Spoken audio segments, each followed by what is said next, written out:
Did you know there are 30 million evangelical Christians in the United States of America that do not even vote? We are Million Voices, and our heart is to change that. And joining us today from the great state of Virginia, I actually think in the capital today, is the Honorable Bob McEwen. Former Congressman Bob McEwen is the Executive Director of the Council for National Policy. He served the Ohio State House of Representatives to Washington. Congressman, thank you so much for joining us today. We're so honored to have you. The pleasure is mine. Thank you for the invitation. Great to be with you. Oh, it's so good to have you.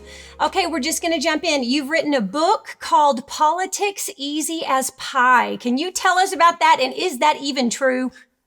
Well, you only vote on two things. And so I use the formula, P equals I plus E, P-I-E. Politics equals integrity plus economics. Those are the only two things that you vote on. There are two dials. And one is a value system in which we either respect people or we respect the state. And so that's the integrity question. And the higher the integrity, the more principles of characters of scriptural basis of right and wrong, the fewer bars I have to put around my window, the fewer people I have to bribe, the fewer guards I have to have on the train to get it to the dock, all that sort of thing. The higher the integrity and the lower the cost of government is the greater the wealth. However, the lower the integrity, the more that I have to do all of those other things, and the more I can't trust a person, the thicker the contract has to be, the lower the integrity, and the higher the burden of government, the greater the poverty. So that's very simply the only thing, whether Boston or Baghdad or Buenos Aires, each election is exactly the same. You only vote on those two things. And in America, our basic sense of right and wrong was based upon scripture. That we believed that man was a creation of God who is the standard, and that rather than rights coming from the group, we don't speak about the group because in a democracy, the rights come from the group. In America, we don't use the term democracy for the founding of our country because our rights don't come from the group. They come from God.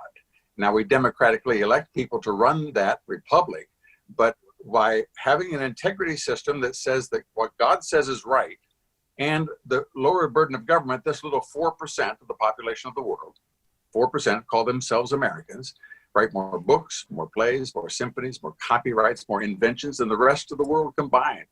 And so we've been able to bless the world as well. Oh, that's so beautiful. Thank you. You just gave us the difference between a pure democracy, which who was it? Was it John Adams? Oh, help me. I think it was John Adams that said a pure democracy. He's never seen one that hasn't strangled and committed suicide. Our founders were very, very much afraid of that. Very much afraid of a pure democracy, which is popular vote, and a republic, which we are. I pledge allegiance to the flag in the United States of America and to the republic. That's right. A republic, ma'am, if you can keep it. But now under a democracy, that's mob rule.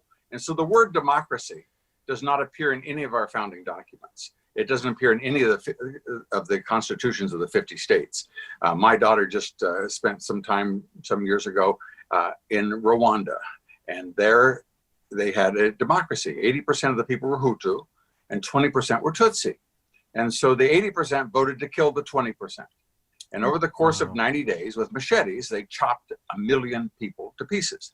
Now that's what happened under the French Revolution. That's Pol Pot and the killing fields, etc. But our rights don't come from the majority. Now, you'll hear people that run for office, they always use the term about women's rights and Hispanic rights and African American, because they believe rights come from the group. And they always want to divide us out into groups.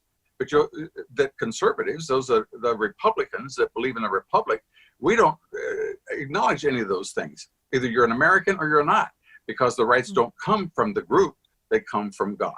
And so in America, you can vote 95-5 to kill Jews, but you can't do it because the rights don't come from the majority. They come from God. And what are they?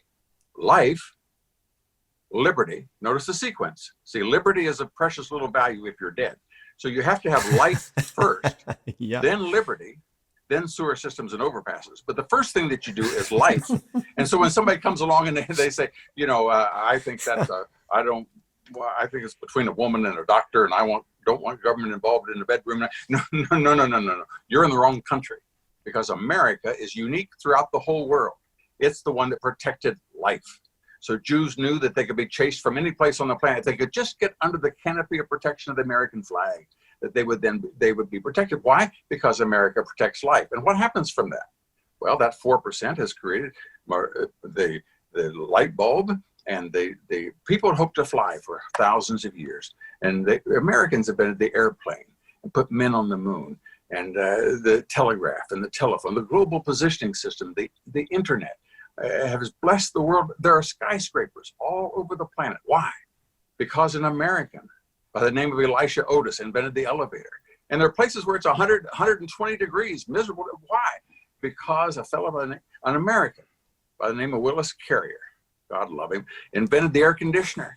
And so a ship parking at this very moment in Hong Kong or in Singapore is using a GPS system invented, conceived, and maintained by Americans.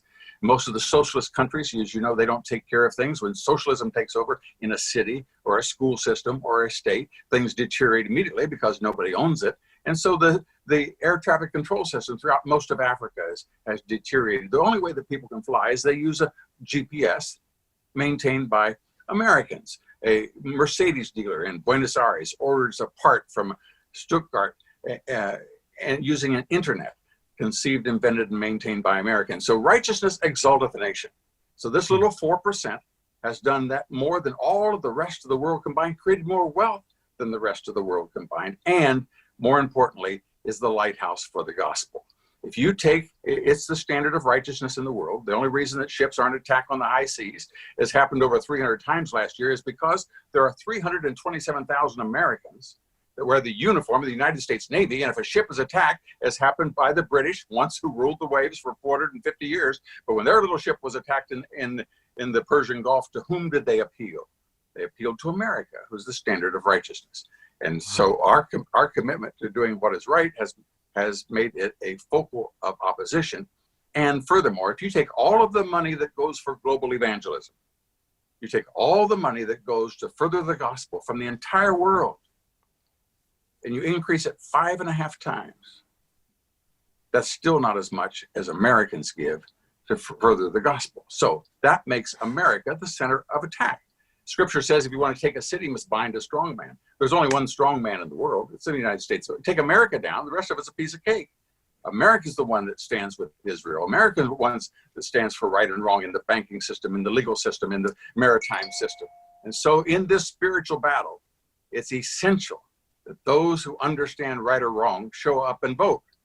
And when Americans don't do that, then we have the consequences that come as we see what's happening in New York City, a beautiful city that just 48 months ago, Mayor Giuliani said when he became governor, or he became mayor, he said, I want a woman to be able to walk through Times Square at 11 o'clock at night unmolested. And that place that was just a hellhole and spray paint everywhere, and the subways were all a mess, and they were able to clean it up and do it. Now they've gone right back to where they are. Socialism always brings chaos and poverty, and doing it God's way brings abundance. And who makes that decision? You and I make that decision. And if we don't show up, then we see the consequences in Portland and Seattle and elsewhere, and it's a real tragedy. And America is right on the cusp. It's right on the edge. And the entire anti-American, anti-Christ effort is to undo our country at this time. And so that's why we can't let that happen. We must show up. So Bob, tell us, why is it so important for Christian Americans to understand our political process? You remember when Christ told the parable of the talents, and he gave the talents to 5, and the fellow doubled it, and gave him 2, and he doubled it, and he gave him to 1, and he buried it. And you remember what he said to that man? He said, "Get away from me. I am fed up with you." He said, let me just see if I have it right here. He said that he cast him, unprofitable servant, into outer darkness, where there shall be weeping and gnashing. In other words, he said, get out of here. I don't have anything to do with you, son. I entrusted something to you, and you didn't use it. And the entire world, I did more than half a dozen prayer breakfasts, presidential prayer breakfasts in 2016.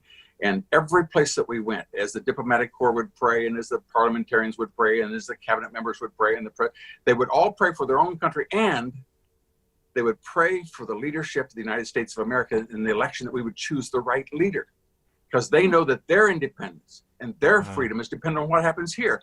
That has been entrusted to us. There's nothing they can do about it. They can pray and they can hope, but we have been given this, and half of all people that are considered evangelicals under the way that the various pollsters look at it, that's a person who believes in God, believes in the scriptures, had a personal relationship with Christ, and attends church an average of once a month. So that's their definition of evangelical. He said those people, half of them are not registered to vote, which means that they never vote at all.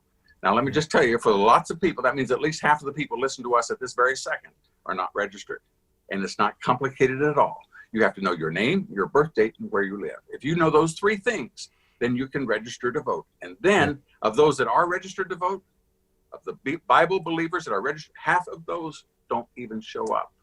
Now, when we stand before God and we recognize that this lighthouse for the gospel, the place that people turn to for spiritual leadership and protection and for Bibles and for hymnals and all the rest, if we then just sat on our hands, I had an Awana meeting and I just really couldn't show up. I was busy doing my thing. When we stand before God and say that Israel and these other countries in Africa and the Christians in the Middle East that are being beheaded, those people were looking to our nation. I blessed you. I gave you everything. The scripture said that righteousness exalted the nation, and your nation was exalted. Blessed is the nation, as God is the Lord, and your nation was blessed. And then you wouldn't even show up to preserve it.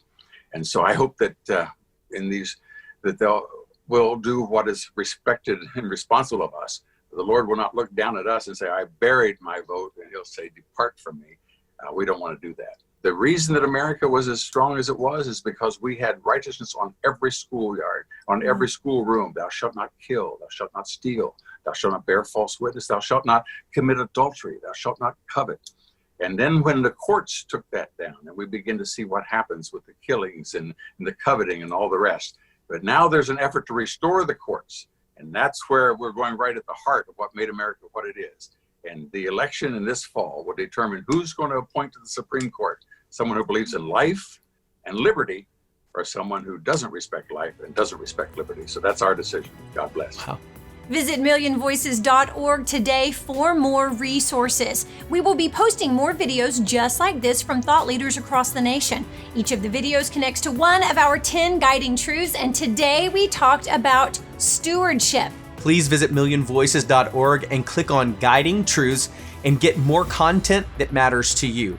Also, please like us on Facebook, Instagram, and Twitter. Share these video links with your friends and your family. And remember, your voice matters.